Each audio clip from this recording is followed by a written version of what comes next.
Jutaan orang tidak nyadari bahwa Anda bisa menghabiskan $1.000 dalam 1 menit. Iya, MC. Pakai averaging ya. Oke teman-teman, saya ulang dari pembukaan ya. Mukadimahnya tadi mana nih? PowerPoint-nya adalah mana slideshow-nya? There you go. Oke teman-teman, sekarang sudah di hari ke-11 di mana kita akan membicarakan tentang forex correlations dan juga binary options ya. Kalau teman-teman ingat di iklan tadi udah ngomong ya di diskusi sebelumnya, yang iklannya jutaan orang tidak menyadari bahwa, nah itulah ya, teman-teman mungkin ingat ya, mungkin sempat terekspos juga dan sempat viral dan sempat akhirnya malu juga dan memundurkan take down iklannya ya. Karena itu bukan forex ya, itu adalah binary options. Jadi hari ini itu salah satu bahasan kita, termasuk juga korelasi. Nah, yang sebagian besar akan kita bahas pertama adalah korelasi. Jadi bagaimana teman-teman akan bisa memahami hubungan antar mata uang atau currency pair. Sebelum materi D11 kita mulai, teman-teman seperti biasa, kita review dulu Home Fund Day 10. Ya, di Home Fund Day 10 kemarin kita bahas ini nih. Teman-teman perlu mulai perdalam teknikal karena di minggu ini teman-teman akan banyak ngomongin teknikal PR-nya ya. Dan nantinya teman-teman juga perlu praktek. Di member area saya sudah upload video yang tadi sudah di-syuting sama Mas Rifki yang rambutnya baru itu ya. Teman-teman sudah bisa lihat videonya harusnya karena baru sekitar jam 5 atau jam 6 tadi sebelum maghrib lah ya. Saya sudah upload dan videonya sudah tersedia di dalam member area buat teman-teman tonton tentang bagaimana kita semua bisa mindahin trading plan yang kita buat atau trading plan yang teman-teman sudah lihat di websitenya NFC ya, nusantarafcommunity.com, masuk ke dalam akun MT4-nya teman-teman semua, ke dalam personal account-nya teman-teman semua, ke dalam duitnya teman-teman semua gitu ya. Caranya itu diurutin step by step sama Mas Rifki sehingga teman-teman bisa ikutin dengan menggunakan Duyan Anggara Trading Assistant. Atau teman-teman bisa place ordernya manual menggunakan handphone kalau nggak bisa punya laptop ya. Bisa juga tapi pakai lot kalkulator, please jangan ngasal lotnya. Karena apa? Lot management itu yang paling utama di apa ya, top prioritas lah kalau di NFC ya, karena profit itu bisa dilakukan kalau semua basicnya teman-teman beres. Kalau misalnya basicnya nggak beres tapi profit, bisa jadi kebetulan, dan teman-teman bisa garis bawahi bahwa kebetulan itu tidak bisa dibuat konsisten. Nah itu ya, makanya kenapa di D10 kemarin saya minta teman-teman lebih mengerti lagi tentang cara pandang NFC terhadap market live. Dari mana? Dari video-video teknikal kita dan live trading yang saya lakukan di YouTube, di video-video YouTube-nya Nusantara FX Community ya. By the way, nanti saya akan ganti video YouTube-nya namanya. Nanti kita infoin lebih lanjut ya. Selanjutnya teman-teman juga perlu lihat video history di NFC VIP sejak 2018 untuk menambah percaya diri teman-teman semua. Karena apa? Pengetahuan itu membuat kita mengetahui apa yang perlu kita lakukan. Tapi percaya diri membuat kita mau melakukan apa yang kita tahu. Oke? Jangan diulang, saya lupa. Jadi intinya kalau teman-teman nggak pede, teman-teman nggak akan action. Itu aja masalahnya. Makanya kenapa untuk percaya diri itu caranya cuma dua teman-teman. Yang pertama teman-teman lakukan dengan sangat banyak sampai teman-teman sangat yakin bahwa strateginya bekerja dengan baik. Atau teman-teman melihat orang lain yang di mata teman-teman lihat semua secara real pernah melakukannya dan historinya teman-teman bisa lihat. Kabar baiknya, NFC membuka semua historinya buat teman-teman semua sejak 2018. Jadi udah mau tahun ketiga nih 2020 ya. Ini yang bikin banyak orang percaya sama NFC dan juga membuat rasa percaya diri teman-teman semua seharusnya bertumbuh dengan luar biasa. Ya, di NFC VIP kita semua VIP family itu di-maintain emosinya dengan sangat baik. Bahkan saya memberikan garansi 100% buat teman-teman yang mungkin bisa MC, margin call, atau kehabisan modal dengan menggunakan strategi yang dilakukan oleh Nusantara F Community, akunnya MC saya balikin 100%. Gitu ya. 10 ribu, 100 ribu dolar nggak jadi masalah. Saya balikin 100% buat teman-teman semua kalau menggunakan strategi Nusantara F Community dan akunnya MC. Oke? Clear ya? Makanya teman-teman butuh percaya diri. Cepetan dibikin percaya diri dirinya sendiri dengan cara lihat semua history NFC VIP. Gitu, makanya videonya udah kita buatin tuh. Historical profit NFC VIP 3 tahun terakhir itu udah ada ya. Oke, itu adalah PR yang seharusnya teman-teman sudah lakukan kemarin. Kalau belum, silahkan dikejar setelah ini ya. Nanti kita akan bahas lagi. Sekarang kita akan masuk ke Forex Correlation Forex First Class Day 11. Oke. Oh yes, Ini dia.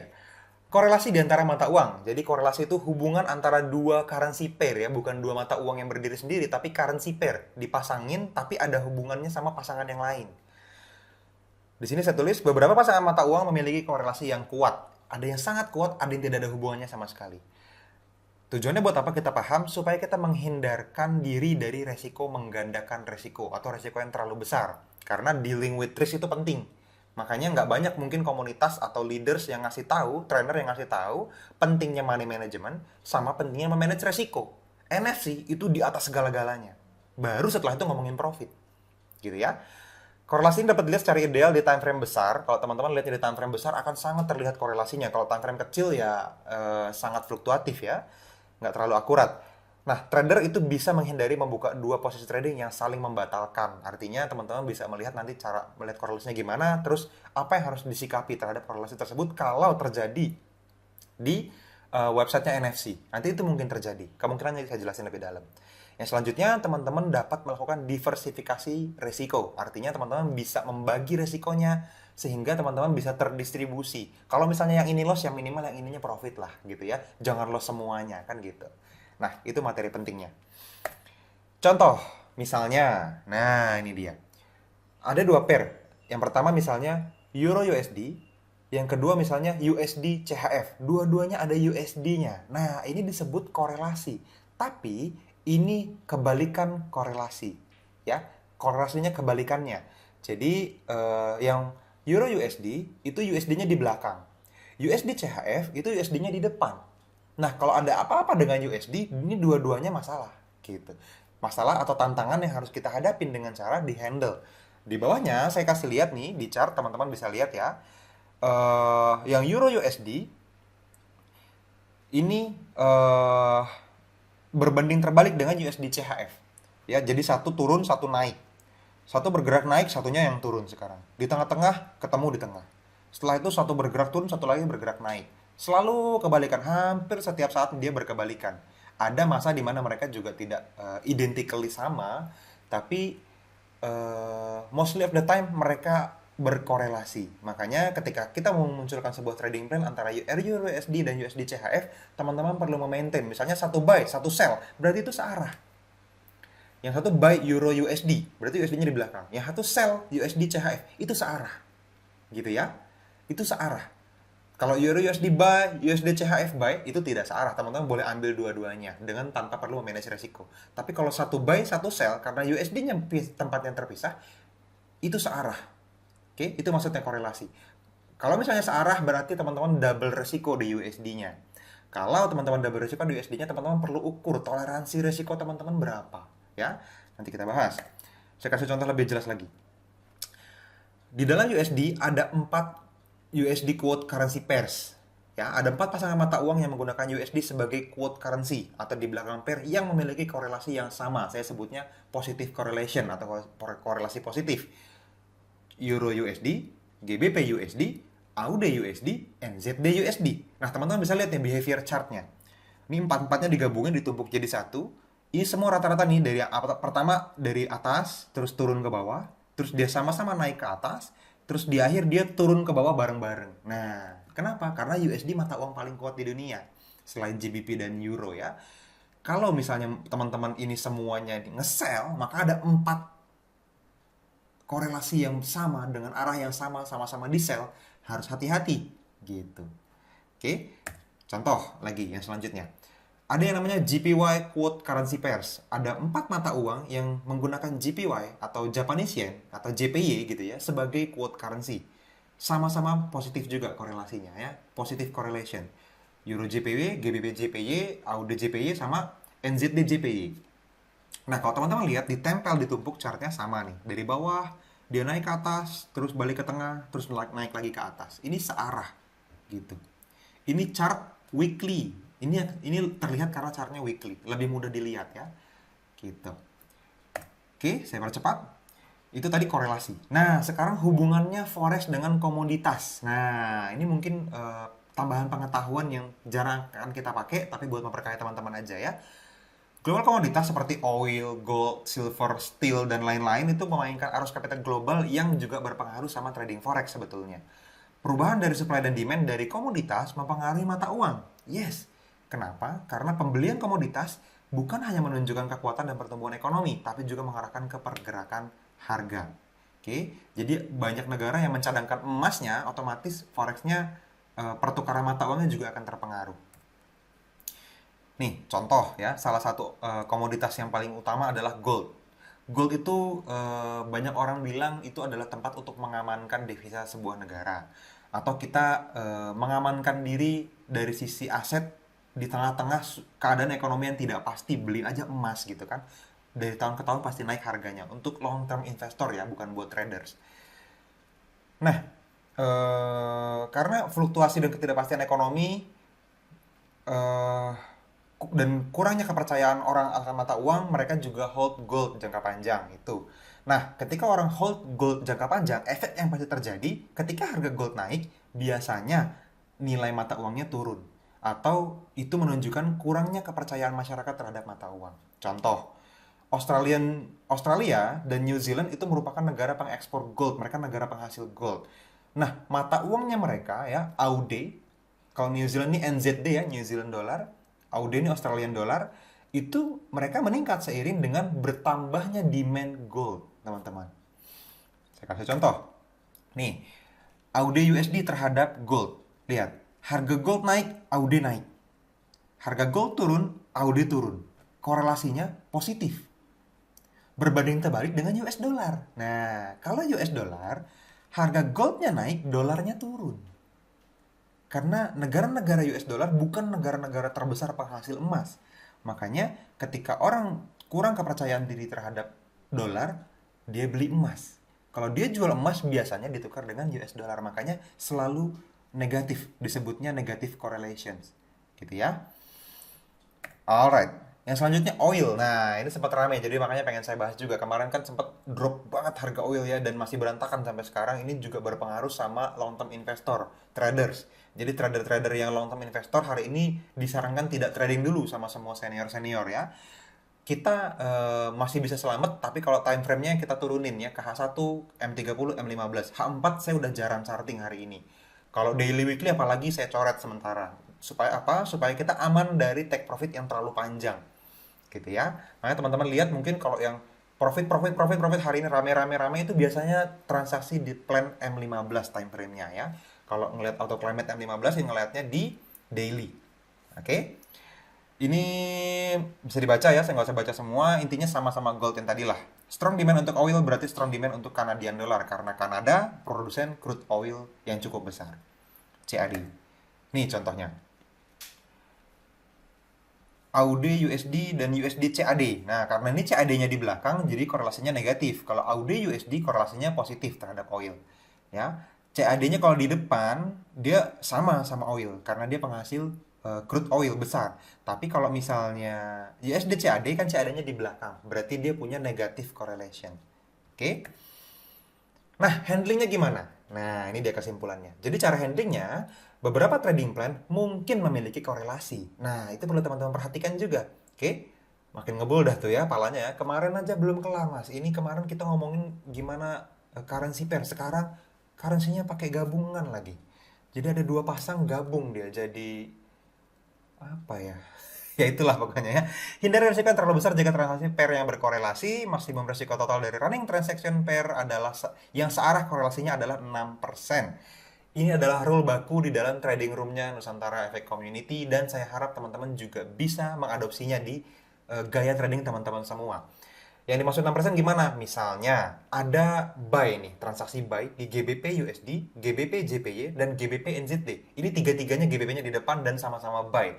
Artinya ini kalau SL semua, TP semua, gitu ya.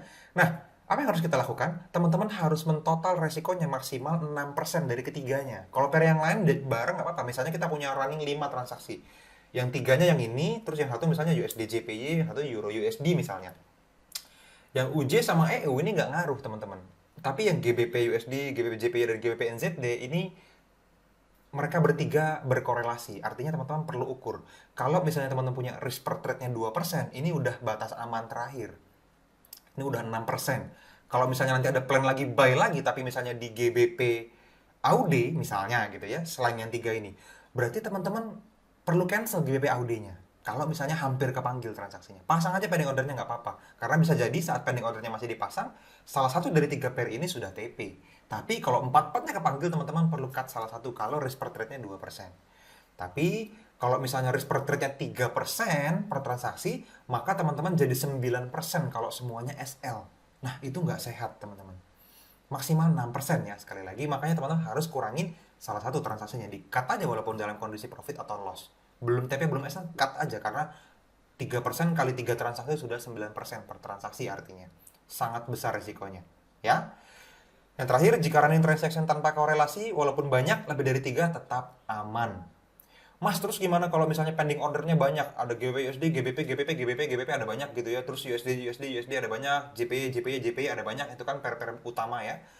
Kalau masih pending order, nggak apa-apa. Teman-teman mau pasang 20 pending order, 30 pending order, nggak apa-apa, nggak masalah.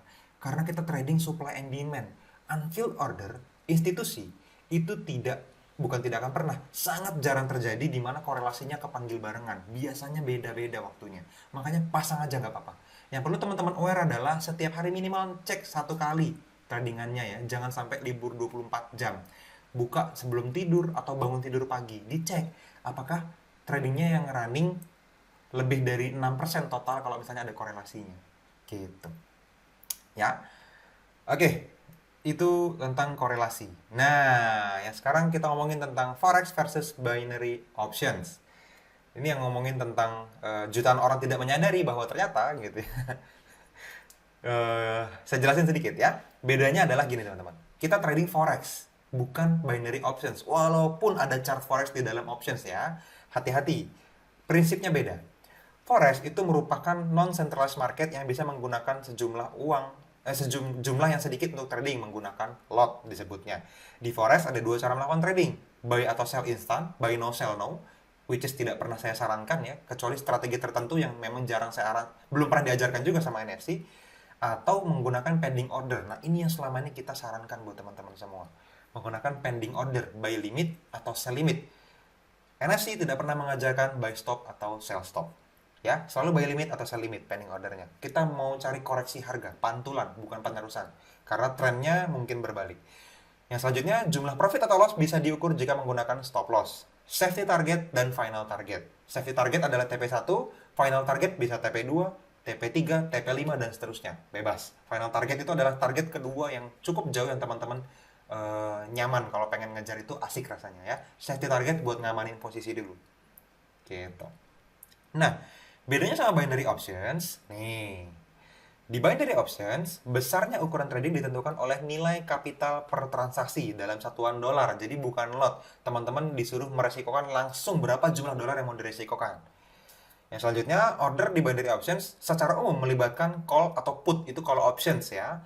Atau bisa juga disebut high atau low, itu kalau di options trading. Nah, kalau binary options itu lebih spesifik, biasanya orang eh, diajarinnya bukan tradingnya, justru bukan buy atau sell memprediksi harga naik atau turun, tapi lebih mabok lagi kadang-kadang ngajarin prediksi digit pips terakhir misalnya atau poin terakhir atau dua digit dari belakang kira-kira di 1 menit dari sekarang berapa ya gitu, jadi kayak pasang nomor. Itu kan nggak ada hubungannya sama news, nggak ada hubungannya sama technical fundamental. Ampun deh, itu benar-benar murni gambling teman-teman ya. Jadi tidak, jangan kambing hitamkan. Itu kan tradingnya di chart forex ya, tetap aja. Tapi lu kan bukan ngomongin chartnya, ngomongin apa digit terakhirnya. Jadi ya sudah lah, itu namanya gambling ya, bukan trading ya. Jadi perlu dibedakan.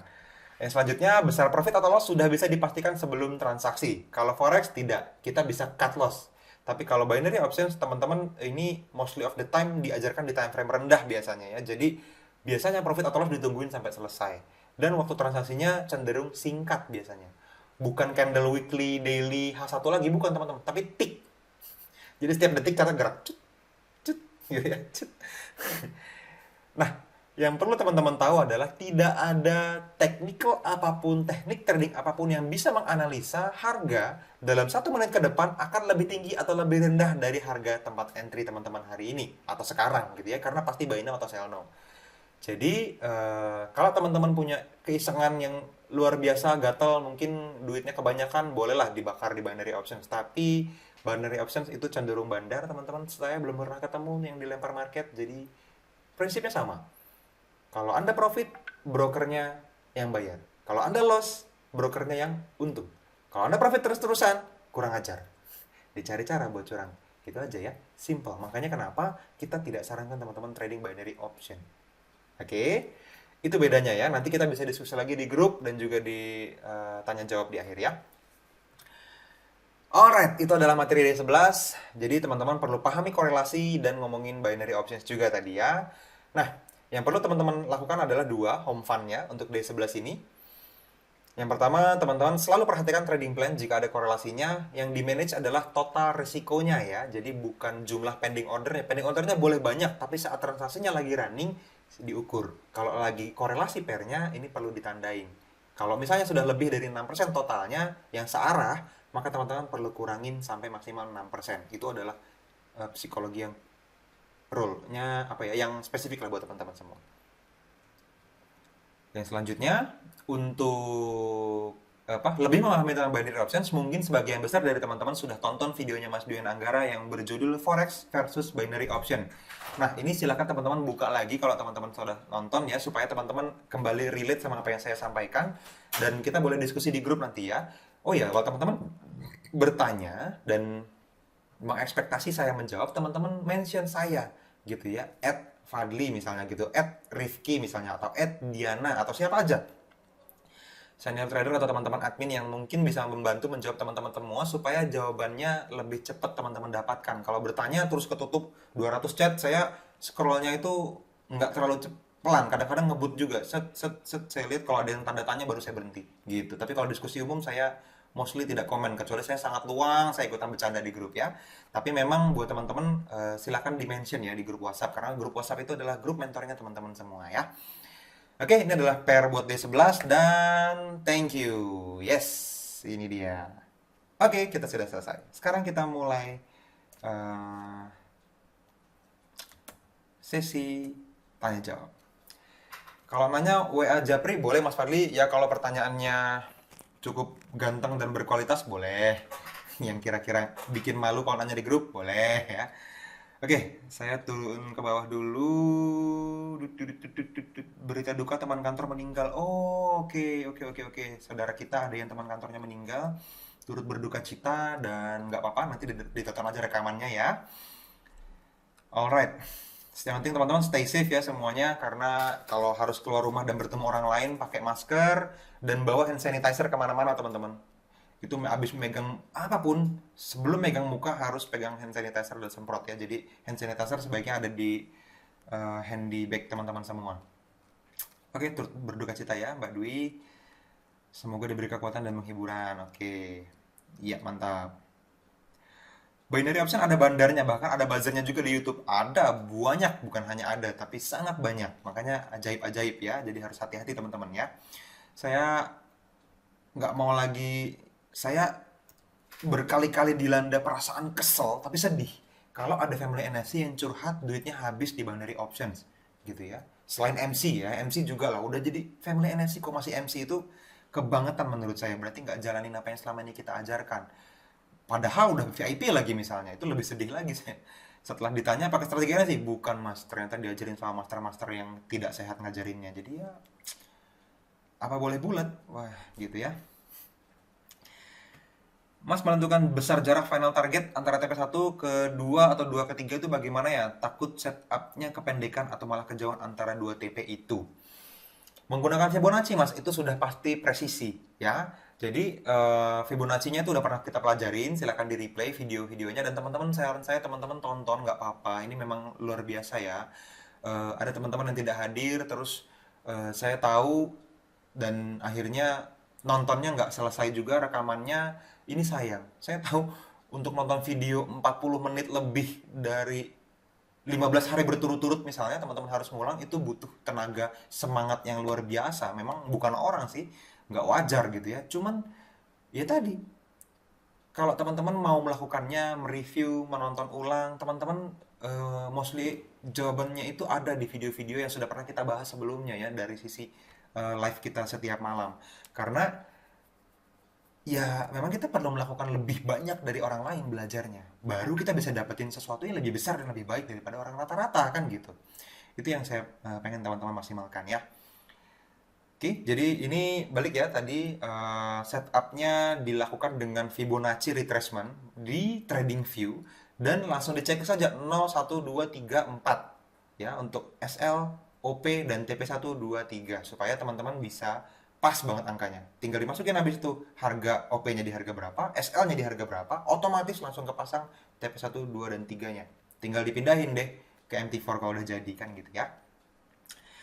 Binary basicnya judi tapi kok masih menyebar luas di YouTube ya? Ya boleh aja mas. Kalau mau ngiklanin togel, kalau nggak di shutdown pemerintah juga diiklanin tuh sama bandar togelnya.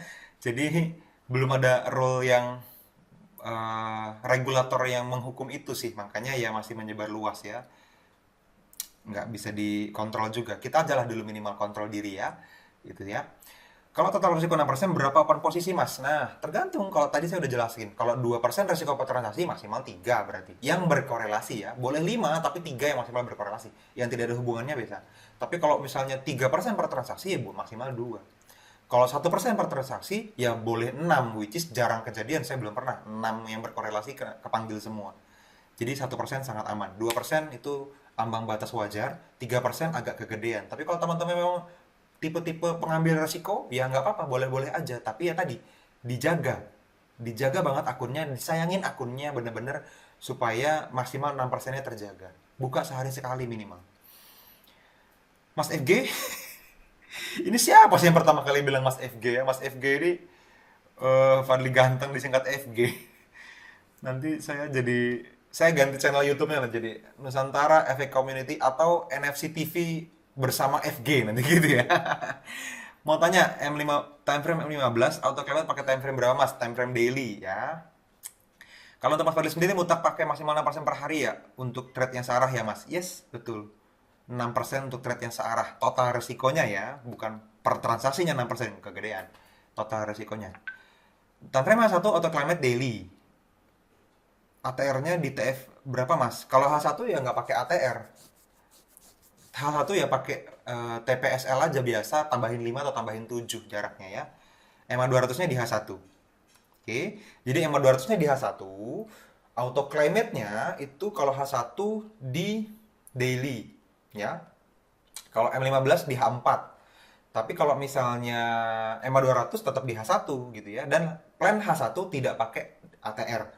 Plan ATR hanya digunakan jika teman-teman mendapatkan trading plan di H4. Selain itu di bawah 4 yang lebih kecil H1, M15 dan lain-lain itu menggunakan TP dan SL yang rumusnya 5 atau 7 ditambahin ya, tergantung tergantung buy atau sell.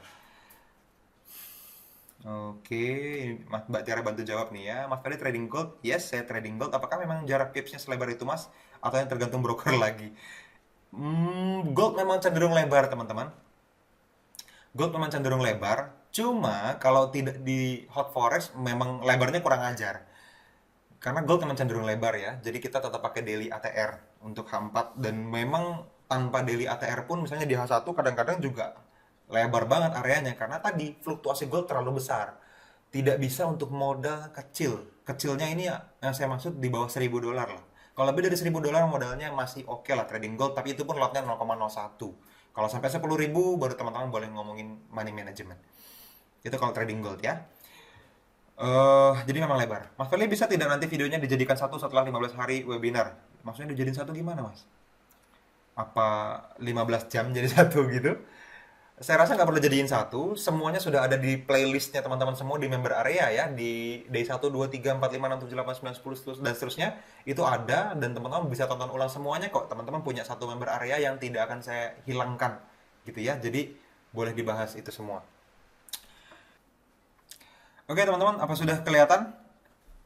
Apa ya? Ininya? Halo, halo, halo. Kan udah banyak yang jualan kan singkong goreng mozzarella-nya kak, jual cemilan cari gorengan. Udah balik belum? Udah balik belum? Halo, halo, halo, halo. Apa kita di blok sama orang binary ini gara-gara kita ini? Sudah. Oke, oke. Sudah balik Mas. Siap, siap, siap. Udah Mbak Tiara jangan jualan aqua lagi ya. Udah balik saya. Jadi sempat hilang barusan ya.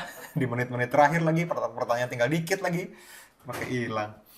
Saya sampai mana tadi? Ada yang bisa ulang? Saya kehilangan chat roomnya hilang tadi. Semuanya hilang. Saya re-entry ke live roomnya. Udah kelihatan jambulnya. Oke. Mijon, mijon, mijon. Luar biasa ya. Banyak yang mencuri kesempatan begitu sinyal saya hilang. Langsung ada yang jual gorengan, jual cemilan, jual singkong goreng mozzarella, jual apalagi mijon, aqua. Oke, ini tadi sudah ya. Kalau dua pending order dengan korelasi masing-masing 2%, jadi hari itu bisa OP satu lagi dengan risiko 2%. Yes, betul. Tapi pending ordernya dipasang semua, Mas. Jadi nggak harus dikecualikan cuman beberapa ya. Jadi harus benar-benar diukur. Cuman jangan jadi batasan buat teman-teman semua. Aduh, udah 2 OP nih. Jangan pasang pending order lagi. Enggak, pending order tuh pasang aja semua. Nanti kalau sudah transaksi baru di cancel boleh. Gitu ya, di close. Karena jarang banget kejadian. Jadi saya udah ukur, lebih efektif mana? Sebaiknya tidak pasang pending order atau pasang aja dan biarin kepanggil terus kebanyakan. Ternyata pasang aja, karena kebanyakannya sangat jarang terjadi. Gitu ya. Bahas broker. Oh, kalau yang nanya broker tadi, catatan saya memilih broker dan lain-lain berhubungan dengan broker semuanya kita bahas di day 13. Jadi 2 hari lagi dari sekarang ya. Ini kan day 11 ya. Jadi kalau pair yang depannya sama atau belakangnya sama berarti ada korelasi ya, Mas. Yes, betul. Oke, itu aja. 751. Oke, beberapa menit lagi ya teman-teman ya supaya yang STM seperti biasa bisa mengikuti pelajaran. Misal di order aktif banyak pair yang korelasi negatif itu sama kayak hedging ya, Mas. Iya, betul.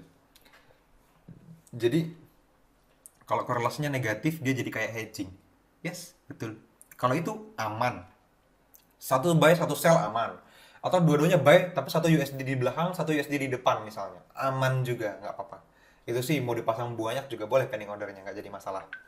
Ya, Mas Fadli mau saran kalau seumpama ada 10 trading plan, kalau kita mau pasang semua, kira-kira berapa RR-nya untuk masing-masing plan? Loh, kalau ini ditentukan dari awal, Mas, sesuai dengan profil resiko dirimu. Dirimu mau pakai RR 1:1 atau 1:2 atau 1:3 itu boleh dipasang semua. Misalnya 10 trading plan, ternyata mau ambil TP1 dan TP3 misalnya. Berarti ada 20 tuh trading plannya nanti karena lotnya dibagi dua masing-masing transaksinya ya. Jadi disesuaikan dengan profil resiko. Kalau sukanya cuma yang dekat-dekat aja TP1 semua boleh jadi cuma ada 10 pending order yang TP1. Tapi saran saya ambil minimal 2 deh. Kalau tiga-tiganya diambil tidak disarankan. Pilih aja 1/2 atau 1/3. Mas Fadli mau nanya tentang performa NSI. Kalau lihat di webnya, finish plan-nya dibuat dari yang di bulan April, TP3-nya win rate 23,81. Tapi untuk akumulasi R-nya min 1. Ini kesimpulannya profit atau gimana? Itu loss dong, Mas. R-nya min 1 berarti loss. Loss-nya minus 1 R. Artinya kalau teman-teman mentradingkan 1% per transaksi, berarti itu lagi minus 1%, lagi rugi 1% kalau ngelihat yang bulan April only ya. Kalau misalnya teman-teman melihat sepanjang tahun atau di bulan-bulan tertentu yang R-nya 1, berarti itu profit 1 R. Tinggal R-nya berapa. Nah, R ini yang menentukan teman-teman di awal. Mau per transaksinya resikonya 0,5%, setengah, atau 1%, atau 2%, atau 3%, berapapun.